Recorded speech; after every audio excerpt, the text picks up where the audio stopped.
너희를 영접하는 자는 나를 영접하는 것이요 나를 영접하는 자는 나를 보내신 이를 영접하는 것이니라.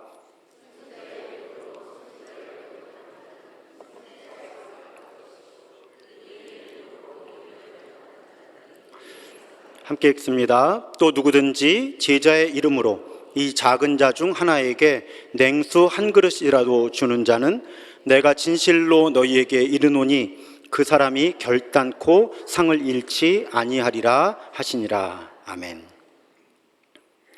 만약에 여러분께서 어떤 회사의 직원이에요. 지금 그러니까 상상을 하시는 거예요. 그런데 사장님, 아니 회장님이 다른 회사로 지금 출장을 보내시는 거예요. 근데 이제 출장을 가려고 이렇게 준비를 해서 회장님한테 다녀오겠습니다 라고 인사를 하는데 갑자기 회장님이 전화를 하시는 거죠. 저쪽 거래처에. 그러면서 회장님이 뭐라고 그러시냐면, 지금 제가 사람 한 분을 보낼 텐데 그 사람을 저라고 생각하시고 대접해 주십시오. 이분에게 하시는 게 곧 저에게 하시는 겁니다 라고 이야기를 한다고 하면 여러분 기분이 어떠시겠습니까? 좋으시겠죠. 회장님이 회장처럼 대우해달라고 그러고 직원을 출장을 보내는 거니까, 지금 본문에서 예수님 말씀을 듣고 있던 제자들이 그렇게 기분이 좋았을 거예요. 자, 우리 최근 주일 설교의 흐름을 정리해보죠. 다시. 지금 예수님께서는 예수님을 따르는 제자들이 세상에 나가서 하나님 나라 복음을 전하도록 예수님 가지신 권능을 제자들에게 위임해 주셨어요. 근데 제자들이 좋아할 수만은 없잖아요. 왜냐하면 예수께서 그 길이 쉬운 길이 아니라고 경고하시기 때문이죠. 예수께서 뭐라고 하십니까? 나의 증인이 되는 그 길은 정치, 종교, 권력을 가진 사람들로부터의 박해, 또 민중들로부터의 거절과 외면, 근데 그보다 더 이전에 가족들과의 갈등부터 각오해야 될 거다. 예수님 그렇게 말씀하시니까 제자들이 우와, 예수님이 권능을 나에게 주셨어, 초월할 수만은 없는 거예요. 가까이 있는 가족들부터 관계에 불편함이 생길 거고, 그리고 정치, 종교, 권력을 가진 사람들, 또 민중들로부터 어려움을 겪을 거니까요. 심지어 예수님 뭐라고까지 경고하십니까? 생명을 걸어야 되는 상황이 올 수도 있어. 그렇게까지 예수님이 경고하시는 거죠. 근데 여러분, 예수님께서 그렇게 심각한 경고를 하시면서도 두 가지를 약속해 주시는데, 첫 번째를 지난주에 배웠어요. 예수께서는 제자들을 세상으로 파송하시면서 방치하시지 않는다. 지난주 주제 문장이죠. 이 사람들아, 너희들이 보잘것없이 여기는 참새 한 마리도 하나님 없이는 땅에 떨어지지 않는데, 하물며 나 예수의 신실한 증인으로 살아가는 사람이 외롭게 혼자 어려움을 감당하도록 하나님께서 내버려 두시겠냐. 예수님은 신실하게 예수님을 따라 사는 사람들과 언제 어디서나 함께 하시겠다고 약속해 주신 거죠. 두 번째 약속이 바로 오늘 본문입니다. 예수께서 뭐라고 하신 거예요? 너희, 그러니까 예수님의 제자들을 영접하는 사람은 곧 나 예수님을 영접하는 것이다. 그러니까 지금 예수께서는 예수님의 제자들을 환대하는 사람들은 곧 예수님을 환대하는 것이다. 예수님의 제자들에게 예수님과 동등한 대우를 받을 권리가 있다, 이렇게 말씀해 주시는 거예요. 이 말씀이 얼마나 제자들에게 위로와 격려가 되었겠습니까? 그리고 예수님께서 그 대화를 이렇게 마무리하시는 거예요. 42절을 세 번역으로 보면, 내가 진정으로 너희에게 말한다. 이 작은 사람들 가운데 하나라도 내 제자라고 해서 냉수 한 그릇이라도 주는 사람은 절대로 자기가 받을 상을 잃지 않을 것이다. 사실 당시에 예수님의 제자들이 작은 사람들이었거든요. 어떤 의미로요? 당시에 통념적으로 보면 사회적인 지위가 낮은 사람들이었잖아요. 대부분 갈릴리 어부 출신 이렇게. 게다가 예수님의 제자들이 이제부터 복음을 공개적으로 증언하기 시작하면 정치적, 경제적, 사회적, 종교적으로 더 작은 사람들이 될 수밖에 없죠. 원래 작은 사람들인데 복음의 증인이 되려고 하는 순간 더 작은 사람들이 될 수밖에 없는 그런 상황이에요. 근데 예수님 뭐라고 그러시는 거예요? 그렇게 작은 사람을 단지 다른 이유가 아니라 예수의 제자라는 이유만으로 환대하고 영접하면, 대접하면 그 사람은 반드시 상을 받을 것이다. 이렇게 말씀하신 거예요. 그럼 이제 설교의 두 번째 리듬으로 가야 되는 거예요. 우리에게는 예수님의 이 말씀이 어떤 의미가 있을까요? 예수님의 제자들에게는 이제 복음을 가지고 전도하러 나가야 되는 예수님의 제자들에게는 큰 위로와 격려가 되었어요. 우리에게는 어떻게 적용해 볼 수 있을까? 첫 번째 차원은 오늘 본문은 자주 목회자와 선교사님들을 예우해야 한다는 의미로 해석되어 왔어요. 그러니까 오늘 본문에서 예수님으로부터 하나님 나라 복음을 세상에 전할 사명을 위임받아서 그런 일을 직업으로 하면서 살아가는 목사, 전도사, 선교사님들, 이런 직업적인 종교인, 전문적인 종교인들로 오늘 본문을 해석을 하는 거예요. 그러면 지극히 작은 자에게 냉수 한 그릇이라도 대접하라는 거죠. 실제로 많은 목회자와 선교사들이 복음을 전하는 사명을 감당하기 위해서 세속적인 부와 사회적인 지위를 포기하고 스스로 작은 자들이 되기로 선택하잖아요.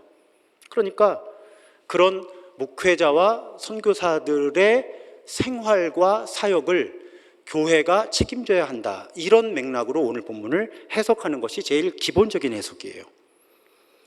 맞아요. 교회는 목회자, 선교사들이 자신에게 부여된 사명에 집중할 수 있도록 필요한 경제적, 정서적, 영적 지원을 해야 될 책임이 있는 거예요. 일단 목회자를 청빙하거나 선교사를 파송하면 그분들의 생활과 사역에 대한 책임을 최선을 다해서 교회가 감당을 해야 한다는 거고요. 저의 의견이 아니고요.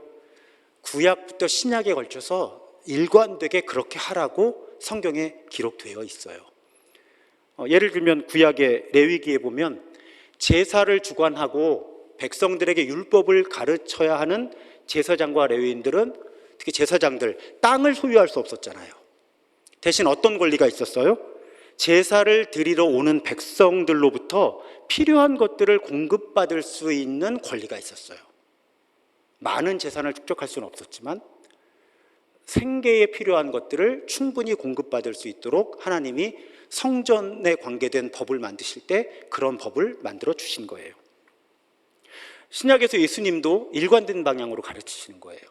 예를 들어서 마태복음 10장에 보면 예수님께서 전도대를 파송하시거든요. 전도대를 파송하시면서 뭐라고 하시냐면, 여행을 위해서 배낭이나 두벌옷이나 신발이나 지팡이를 가지지 말고, 왜? 이는 일꾼이 자기의 먹을 것 받는 것이 마땅하다는 거예요. 그러니까 하나님께서 이 복음을 듣는 사람들을 통해서 먹고 살게 하실 것이다라는 거죠. 복음 전하는 사역을 할 때 소유를 최소화하고 그 복음을 듣는 사람들로부터 필요한 것들을 공급받아라, 예수께서 그렇게 말씀하셨다고 볼 수 있는 거예요. 서신서에 가면 사도 바울도 구약 성경 신명기에 주어진 율법과 방금 인용했던 예수님의 가르침을 인용하면서 말씀을 전파하는 일과 가르치는 일에 수고하는 교회 지도자들을 존경하고 마땅한 삭을 주어라, 그렇게 명령을 합니다.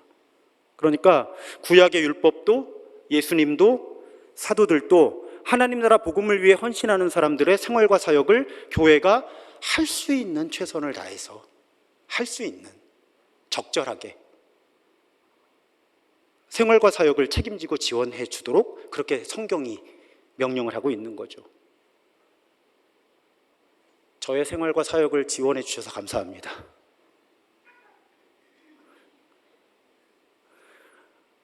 그런데 이 지원에는 영적 지원과 정서적인 지원도 포함이 돼요.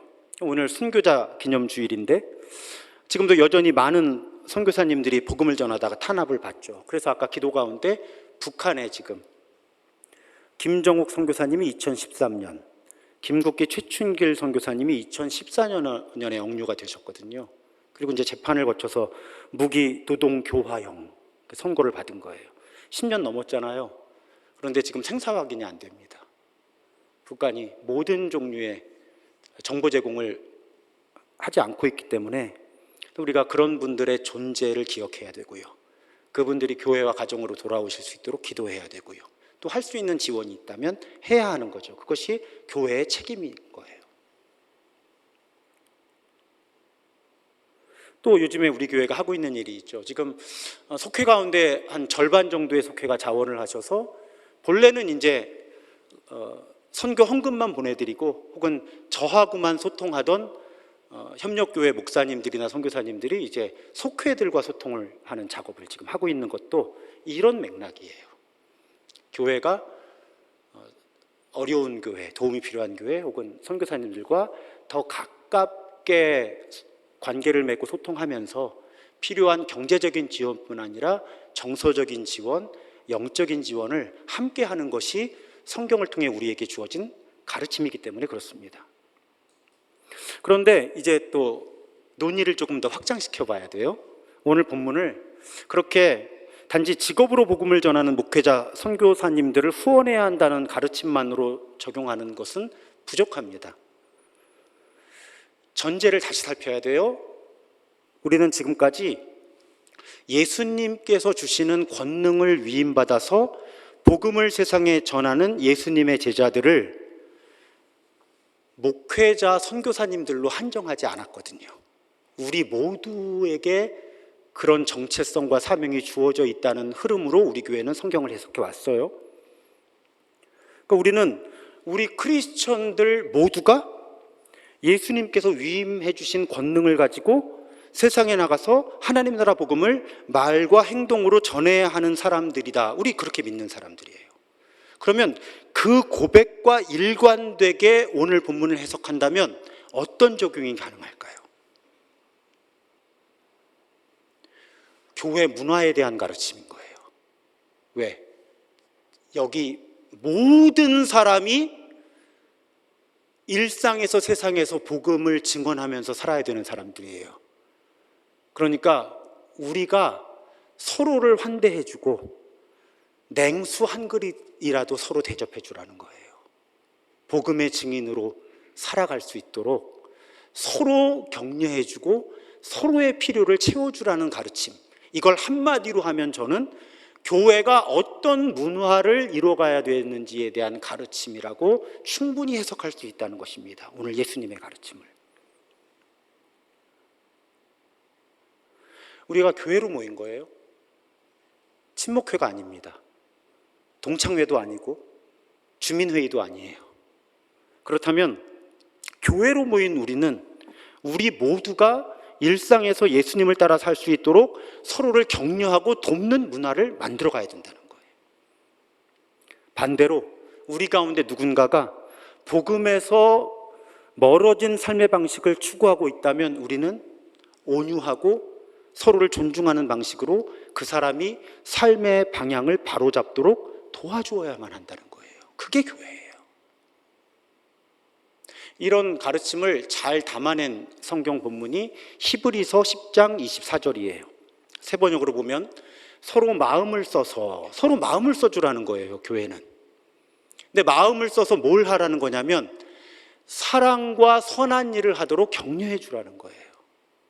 이 부분을 잘 보셔야 돼요. 서로 마음을 써서 밥을 사줄 수도 있고 함께 시간을 보내줄 수도 있고 위로해 줄 수도 있고 격려해 줄 수 있어요. 그런데 그 모든 행동의 방향이 무엇이냐?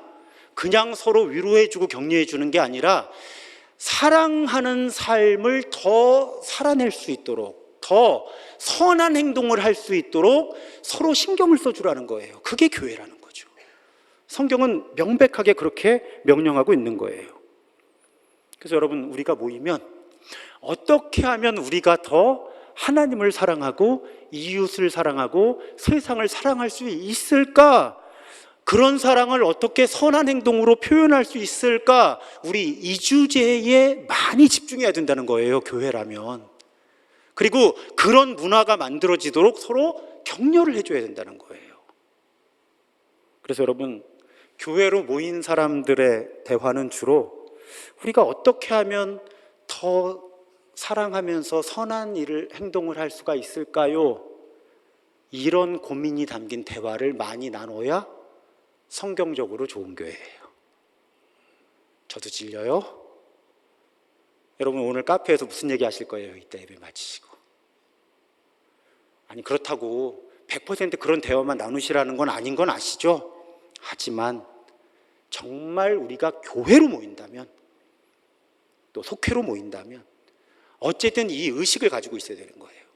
어떻게 하면 우리가 서로 더 사랑에서 나오는 선한 행동을 하면서 살 수 있을지를 서로 도와줄 수가 있을까? 위로해주고 격려해주면서. 성경적으로 좋은 교회는 그래야만 한다는 거예요. 문제는 그런 교회를 이루는 것이 현실적으로 그다지 쉬운 일이 아니라는 겁니다. 교회가 많이 타락해 있거든요, 지금. 문화 자체가. 미국에 로라 베린저라고 하는 여성이 있어요. 이분이 초대형 교회 교인인데, 이었는데라고 말씀드려야 되겠죠. 그 교회는 미국뿐 아니라 정말 전 세계적으로 유명한 그런 초대형 교회였어요. 그래서 이분이 자기가 그 교회 교인이라는 것에 대한 자부심이 있었습니다. 주일에 교회에 가면 세계적으로 유명한 설교자의 설교를 듣는 거예요. 근데 예배는 얼마나 멋진데요. 저도 그 교회 여러 번 가봤지만 뭐 미디어의 사용, 음악, 조명 뭐 하나 뒤지질 않아요. 그런데다가 사역은 또 얼마나 체계적이고 잘 갖춰져 있는데, 그러니까 본인이 정말 좋은 교회의 교인이라고 하는 자부심이 있었던 거예요. 근데 어느 날 담임 목사가 성적으로 부적절한 행동을, 그것도 오랫동안 해왔다는 사실이 드러나요. 그리고 이분이 그 교회에 오래 있었기 때문에 그 피해자들과 이야기를 나눌 수 있는 기회들이 있었던 거죠. 그러면서 충격을 받습니다. 좋은 교회인 줄 알았는데. 단지 담임 목사가 그런 못된 짓을 저지른 게 문제가 아니고 그 문제를 다루는 교회의 방식에 충격을 받은 거예요. 덮어주려고 하고 오히려 피해자들에게 문제가 있는 것처럼 만들고, 그래서 너무 충격을 받는 거죠. 우리 교회가 좋은 교회인 줄 알았는데. 그래서 이 문제를 역시 그 교회의 한때 멤버였고 그 교회를 잘 알고 있는 아버지와 의논합니다. 그런데 그 아버지가 우리 교회가 사용하는 왕이신 예수 따르기 프로젝트라는 교재를 집필한 스칸 맥나이트라는 신학자예요. 그래서 이 아빠와 딸이 이 문제를 깊이 고민하고 연구를 해보는 거예요. 왜 이럴까? 왜 영향력 있는 교회 목회자가 타락하는가가 본질이 아니고요. 그렇게 목회자가 타락했을 때 교회가 진실을 은폐하려 하고 문제를 제기하는 교인들을 악마화하면서 오히려 타락한 목회자를 보호하려고 하는 성향이 왜 미국 교회 전역에 퍼져나갈까? 일부 교회 문제가 아니라. 여러분 아시잖아요. 이 문제는 미국 교회 문제만의 문제가 아니라 한국 교회에서도 사실은 아주 뿌리 깊은 문제라는 거. 여러분, 지금부터 제가 드리는 말씀, 저도 힘든 말씀이거든요. 근데 짚고는 넘어가야 돼요. 근데 제가 지금부터 드리는 말씀이 나는 도무지 이해가 안 간다. 그럼 오늘 감사헌금하세요. 그동안 교회에서 나쁜 경험이 별로 없으셨던 거예요. 근데 지금 이 자리에도 제가 지금부터 말씀드리려고 하는 일들을 겪어오면서 사실은 교회를 떠날까 결심했던 분들이 또 꽤 여러 분 계시거든요. 그러니까 우리 교회 큰 문제 없을 때 이런 문제 짚고 넘어가야 된다고 제가 결심한 거예요. 저도 어려워요. 왜냐하면 지금부터 나누는 말씀의 첫 번째 개혁 대상이 저거든요. 담임 목사 얘기를 할 거니까 지금부터. 많이 고민했어요, 저도. 근데 이거 짚어야 돼요, 한 번은. 그래야 위로와 치유가 필요한 교인들이 위로와 치유를 받고 교회 전체적으로 예방주사를 맞자는 거죠, 아예. 이 문제가 커지기 전에. 자, 스칸 맥나이트와 로라 베린저, 그러니까 아버지와 딸이 교회 문화에 집중하는 거예요. 이건 구조적인 문제다. 어떤 일부 목회자와 일부 교회의 문제가 아니라 미국 전체적으로 교회 문화가 어떤 방향으로 가는지를 우리가 살펴봐야 된다. 물론 아닌 교회도 있어요. 전반적인 흐름이라는 말씀이에요. 왜냐하면 여러분, 우리들이 모여서 교회 문화를 만들어 가는데요, 일단 교회 문화가 만들어지잖아요. 우리가 그 문화의 영향을 많이 받게 돼요. 그리고 한번 공동체의 문화가 만들어지면 그 문화가 잘못돼도요, 그게 잘못됐다는 생각을 잘 못하게 돼요. 내가 그 속에 있으니까. 그리고 더 큰 문제는 잘못된 걸 알았어요. 바꾸자 하는데 못 바꿔요. 아주 오랜 시간과 노력을 기울여도 너무 어려워요. 가정을 생각해 봐요. 우리 결혼하는 가정이 있는데, 결혼할 때 생각해 보세요. 두 사람이 다른 가정에 있다가 다른 상대편방의 배우자의 가정을 접할 때 충격받는 사람들 좀 있거든요. 근데 이 식구들은 아무 문제가 없어. 왜? 그게 문화예요. 근데 다른 가정에 있던 사람이 이 가정에 들어가면 어떻게 이럴 수가 있지 하는 일들도 있다는 거예요. 그게 문화의 무서움이에요. 근데 만약에 잘못된 문화가 우리 가정에 있어, 안다고 해서 쉽게 바꿀 수 있을까요? 아니에요. 교회는 더 어려워요. 보통은 더 많은 사람이 모여 있고 관계가 매우 독특하거든요, 교회라는 공동체는. 그래서 이 문화의 문제를 분석을 하면서 이 아빠와 딸이 토부처치라는 책을 냅니다. 토부처치. 여기서 토부라는 말이 여러분, 창세기에서 하나님께서 이렇게 창조하시다가 하나님 보시기에 좋았다 말씀하시잖아요. 그 히브리어가 토부예요. 그러니까 여기서 토부처치는, 처치는 교회니까 좋은 교회인데 어떤 교회? 하나님 보시기에도 좋은 교회를 토부처치 이렇게 이름을 붙인 거예요. 그런데 이 책에서 그런 분석을 합니다. 다시 말씀드릴게요. 이해가 안 되면 감성금 하세요. 오늘 그동안 좋은 목사님들하고 좋은 교회에 계셨던 거예요. 이분들이 관찰을 해보니까 너무나 많은 교회 지도자들이 자아도취적인 성향을 갖고 있더라는 거예요. 영어로 나르시스트. 자기 중심적일 뿐만 아니라 자아도취적인 성향을 갖는 교회 지도자들이 의외로 많더라. 거기서부터 출발점이 있다는 거예요. 그러니까 그런 사람들은 교회와 자기를 동일시 여기는 거예요. 그러면서 교회를 자기 마음대로 통제하고 싶어 하는 건데, 그런 교회 지도자가 많아요. 이건 정말 역설입니다, 여러분. 교회는 스스로 자신을 비우고 낮추신 그리스도를 따르는 사람들의 모임인데, 그런데 너무나 역설적으로 교회에는 자아도취적인 성향을 가진 지도자들이 많더라. 근데 여러분, 저의 관찰과 경험도 그런 것 같아서 나누는 거예요. 제가 어떻게 잘할까요? 제가 굉장히 나르시시스거든요, 사실은. 성령께서 지금 많이 사람 만드신 거예요. 제가 옛날에 저를 생각해 보니까, 근데 이 나르시스적인 성향을 보이는 사람들이 매력적으로 보여요, 어떤 측면에서는. 그리고 공동체에 굉장히 선명하고 영향력 있는 리더십의 모습에 가까이 가요. 그러니까 자아도취적인 성향을 가진 사람들이 교회를 성장시키기에 유리해요.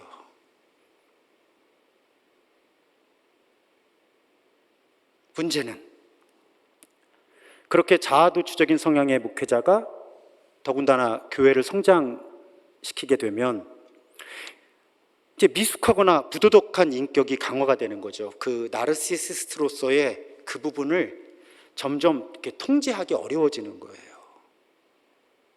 이 스칸 맥라이트와 딸은 책에 뇌의 변화까지를 얘기를 하면서 이상하게 이런 성향의 사람들이 더 높은 지위로 올라갈수록 점점 뇌의 어떤 부분에 변화가 생기는데 그 결과로 점점 자기 통제력을 잃어가더라. 그래서 여러분, 이거 너무 예민하게 듣지 마시고요. 저 목사가 부담임 목사였을 때는 괜찮았는데 담임이 되더니 이상해졌어라든지, 혹은 저분이 작은 교회 목회를 할 때는 괜찮았는데 큰 교회 목사가 되더니 이상해졌어라든지, 저분이 권사일 때는 괜찮았는데 장로가 되더니 이상해졌어라든지, 뭐 이런 표현들 아마 들어오신 분들이 계실 거예요. 이제 그걸 이제 분석을 한 거죠. 그런 일이 의외로 많은 교회에서 일어나고 있더라. 그런데 그렇게 자아도취적인 성향을 가진 사람이 교회를 통제하려고 할 때 주로 어떤 방법을 사용하냐면 교인들을 두려움의 문화를 갖게 하더라. 자꾸 하나님께 벌을 받는다든지 충성하지 않으면 나쁜 일이 생긴다든지 이제 이런 얘기를 일관되게 오랫동안 설교하는 거예요. 그러면서 그런 나쁜 목사들이 선택하는 것이 충성 경쟁이라는 거예요. 그래서 사실상 교회가 아니라 담임 목사에게 잘하는 사람들을 쉽게 말하면 장로가 되게 한다는 거죠. 그러면 여러분, 그런 일이 한 5년만 지속이 돼도요, 교회 법적으로 담임 목사를 통제할 수 있는 장치가 사라지는 거예요. 왜냐하면 장로교회로 치면 당회, 감리교회로 치면 기획위원회인데 거기 담임 목사에게 충성한 사람들만 들어가 있는 거거든요. 그런 일들이 많은 교회에서 일어나고 있더라. 그래서 제가 지금 장로님들 우리 뽑을 때 제가 추천을 하지 않았죠. 저는 아예 후보를 내질 않았어요. 적어도 이번엔. 이유가 그런 거예요. 담임 목사와 어떤 관계를 맺느냐가 우리 교회 장로가 되는 것의 본질처럼 느껴지지 않게 하려고 적어도 처음 장로를 추천할 때 저는 기획위원회에서 그 역할을 행사하지 않은 거죠. 저를 제외한 6분의 기획위원들이 장로 후보를 추천하게 했죠. 문제는 이런 성경 해석과 실천이 오래 지속되면 죄송한 표현인데 그냥 참아주세요. 신학적 가스라이팅이 일어나는 거예요, 교회 안에서. 그래서 무엇이 성경적인지를 교회 전체가 모르게 되어버리는 거예요. 긴 시간에 걸쳐서. 제가 어려울 때가 어떤 때냐면 어떤 교회가 예를 들면 담임 목회자가 매우 심각한 문제를 일으킨다든지 혹은 왜 한국 교회와 사회에서 이슈가 되었던 불법 세습, 그냥 세습 말고요, 불법 세습 이런 거 일어날 때 제일 많이 듣는 해명이 뭐냐면 우리 교회 안에서는 아무 문제 없다는 거예요. 우리 교회 안에서는 아무 문제 없다. 목사님이 이런 나쁜 짓을 했는데 여전히 담임 목사로서의 지위를 가지고 있고 교회가 불법 세습을 했는데도 그것이 인정을 받는 우리 교회 안에서는 아무런 문제가 없다. 근데 저는 그 말이 제일 무서워요. 왜 그 교회 안에서 아무런 문제가 없을까요? 오랫동안 일관된 성경 해석을 들어와서 뭐가 옳은 것이고 성경적으로 무엇이 틀린 것인지를 알 수 없게 된 거죠, 교회 전체가. 그냥 담임 목사가 결정을 하면 그것이 성경적으로 옳은 것이라고 인정해 주는 문화, 그런 문화가 공동체를 지배하기가 사실은 쉬운 거예요. 자, 그렇다면 이런 문제를 극복하면서 교회가 히브리서 본문의 가르침대로 사랑과 선한 일을 하도록 격려하는 공동체로 빚어지기 위해서는 무엇이 필요할까? 이 아빠와 딸이 토브서클이라고 부르는 선순환 구조를 제안합니다. 이 토브서클이라는 게 뭐냐면 자세히 안 보셔도 돼요. 왜냐하면 수요 치유 예배에서 앞으로 한 주제씩 7주 동안 다뤄갈 거예요. 한마디로 정리해드리면 하나님 보시기에도 좋은 교회를 만들려면 7가지 요소가 선순환을 일으켜야 되는데 공감하고 은혜, 사람을 우선시하는 문화, 진실, 정의, 섬김, 그리스도 닮기, 이렇게 7가지 문화가 선순환하는 교회 문화를 만들어 가야 한다. 그래야 하나님 보시기에 좋은 교회를 이뤄갈 수 있다. 이것이 이분들의 주장이고요. 저는 이 토브서클이라고 하는 모델이 오늘 예수님의 명령에 따라 세상에 복음을 전하고 또 복음에 따라 사는 사람들을 환대하는, 그리고 히브리서의 명령처럼 사랑과 선한 일을 격려하는 교회 문화를 만들어가는데 도움이 된다고 분별을 하고 이제 돌아오는 수요일부터 한 주씩을 좀 다뤄보려고 하는 거예요. 나쁜 교회가 되지 않으려고 노력하는 제일 좋은 방법은 좋은 교회 문화를 만들려고 노력하는 거예요. 그냥 나쁜 교회 문화를 만들지 않으려고 노력하는 것만으로는 부족해요. 그러면 그 힘에 끌려가요. 그런데 좋은 문화를 만들려고 모두가 마음을 모아서 노력을 하다 보면 자연스럽게 나쁜 문화를 극복하면서 좋은 공동체의 문화를 만들어갈 수 있다는 거죠. 아까 말씀드렸던 대로 저부터 담임 목사부터 우리 교회가 그래도 이 시대에 하나님 보시기에 좋은 교회를 우리가 함께 기도하면서 만들어가야 한다는 책임감을 가졌으면 좋겠어요. 그리고 그 책임감은 사실은 매우 이기적인 것이기도 해요. 여러분, 아까 말씀드렸잖아요. 우리는 알게 모르게 교회 문화를 만들어 가는데 그 문화가 우리의 영성 형성에 영향을 미친다니까요.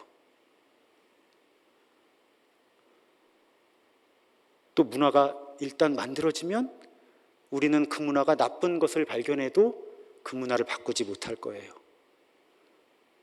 그렇기 때문에 아예 지금 나쁜 문화가 이렇게 드러날 만큼 눈에 보이지 않을 때 어떤 교회를 이루어야 되는지에 대한 의식과 책임감을 가지고 자꾸 그런 문화를 만들기 위해 노력을 해야 돼요.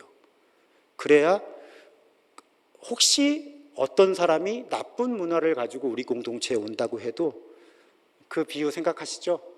성수에 파리가 빠지면 파리가 깨끗해질까요? 성수가 오염될까요? 바로 그런 문제죠. 혹시나 어떤 개인이나 공동체가 사람들이 나쁜 문화를 가지고 우리 교회에 온다고 해도 우리 공동체가 하나님 보시기에 좋은 교회 문화를 만드는 선순환 구조가 강하면 그런 영향을 받는 게 아니라 오히려 그런 분들에게 교회가 이래야 하고 이럴 수도 있구나라고 문화를 전염시켜 줄 수 있다는 거예요. 우리는 그런 교회를 이루는 일에 헌신해야 하고요. 그렇게 해야 우리 한 사람 한 사람이 살아요. 교회 문화가 망가지면요, 그 속에서 아무리 열심히 신앙생활해도요 그냥 같이 나빠지는 거거든요. 본인이 모를 뿐이에요. 그리고 그 공동체가 모를 뿐이에요. 우리 교회를 보면 잘 안 보이지만 남의 교회 보면 그게 보이거든요. 다른 사람들 다니는 교회를 보면 그게 드러나요. 아마 우리 교회를 방문하시는 분들은 지금 우리 교회 문제를 보실 수도 있어요. 오랫동안 우리 교회를 이루고 계신 분들이 보지 못하는 이걸 기초부터 다시 잡아가야 된다는 거죠. 하나님 보시기에 좋은 교회 문화를 만들기 위해 우리가 공감해야 되는 거는요, 좋은 사람들이 좋은 문화를 만드는데 그 좋은 문화가 좋은 사람을 만드는 거예요. 우리는 그런 교회를 꿈꿔야 되는 거죠. 사랑하는 여러분, 문화에 더 관심을 기울이면 좋겠어요. 교회 문화, 우리 속회의 문화, 우리 함께 사역하는 사람들의 문화, 우리는 어떤 문화를 이루고 있나, 정말 사랑과 선한 일들을 격려하는 문화일까? 우리 그룹의 문화의 방향성은 어디 있을까? 우리 그 의식을 가지고 각자 공동체의 문화를 아름답게 하면서 그 문화를 통해서 주님과의 친밀한 사귐을 더욱 깊은 차원으로 경험해 가시면 좋겠어요. 그렇게 우리가 더욱 예수 닮아가고 예수 따라 사는 삶을 살도록 서로를 격려하면서 정말 교회다운 교회, 좋은 교회가 되는 길에 지금보다 더욱 신실하게 마음과 기도, 실천을 모을 수 있기를 주님의 이름으로 축복합니다.